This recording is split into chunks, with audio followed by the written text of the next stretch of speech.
السلام علیکم۔ انسان کے زمین پر وجود عطا ہو کر آنے کے عمل کو اللہ پاک قرآن پاک میں واضح فرماتے ہیں، لیکن جب تک کسی ریسرچر نے ریسرچ کر کے، مثلاً ایلس سلور نے جیسے کہ اس کو واضح کیا ریسرچ کر کے، تو ہم نے یقین نہیں کیا،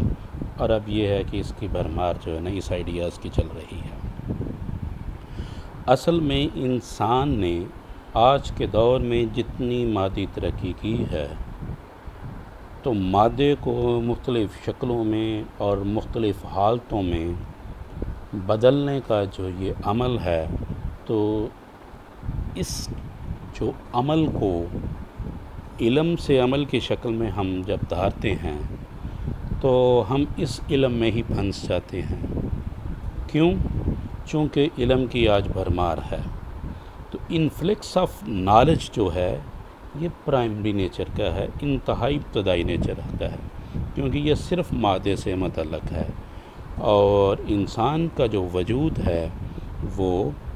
روح، نفس اور جسم کا مجموعہ ہے، صرف انسان مادہ نہیں ہے، جس کی وجہ سے انسان مقصد انسانیت سے ہٹا ہوا ہے، وگرنہ ضرورت اس امر کی تھی، اور اس امر کی آج ضرورت محسوس کی جا رہی ہے کہ انسان اپنے وجود سے آگے روح کی ترقی کرے، تاکہ انسان جذبات و احساسات کی دنیا میں دوسرے انسانوں کو بھی اسی طرح مد نظر رکھے، اور ان کو بھی ترقی کے وہی موقع میسر ہو جو تمام انسانوں میں سے دولت مند انسانوں کو حاصل ہے۔ اب جب ہم اس مقصد کی طرف آتے ہیں تو ہمیں اپنے وجود پر غور کرنا پڑتا ہے، اور ہمارا وجود جو کہ روح، نفس اور جسم کا مجموعہ ہے، تو ہمیں اس بارے میں یہ سمجھنے کی ضرورت ہے، بلکہ سمجھنے سے پہلے ہم اکثر اس بارے میں کنفیوز ہو جاتے ہیں کہ شاید ہمارا روح اور نفس ایک ہی چیز ہے یا ایک ہی چیز کے مختلف نام ہیں۔ تو مطلب کہنے کا یہ ہے کہ جو انفلکس آف نالج ہے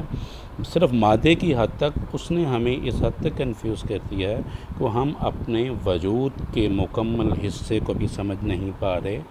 تو ہم اپنے تعلقات اللہ کے ساتھ کیسے بہتر کریں گے۔ تو اس لیے اس امر کو واضح تھوڑا سا کر دینا چاہیے کہ جس طرح کہ ایک بیج ہے اور اس کا پودا ہے، بالکل اسی طرح جو ہماری روح ہے وہ ایک بیج کی شکل میں ہے، اور نفس اس کا جو پودا ہے۔ اب ہم نے اس پودے کی آبیاری کرنے سے پہلے صرف اپنے وجود کے جو مادی تقاضے ہیں، وجود ایک مادہ ہے، تو ان تقاضوں کو پورے کرنے میں ہی ہم نے ترقی کو، علم کو جو ہے وہ کل سمجھ لیا ہے، جبکہ ایسا نہیں ہے۔ کیونکہ انسان کا وجود جو ہے روح اور جسم کا مجموعہ ہے۔ اب روح کیا ہے؟ روح ایک امر ربی ہے، اور یہ عالمی امر کی مخلوق ہے، اس کی بھی مختلف اقسام اور شکلیں ہیں۔ نہ صرف یہ بلکہ انسان کی نفس کی بھی مختلف شکلیں یا مختلف حالتیں ہیں۔ تو اس کو سمجھنے کے بجائے ہم نے صرف اور صرف آج مادے کی ترقی پر ہی دھیان رکھا ہوا ہے، اور ہم نے اپنی دنیا کو، زمین کو،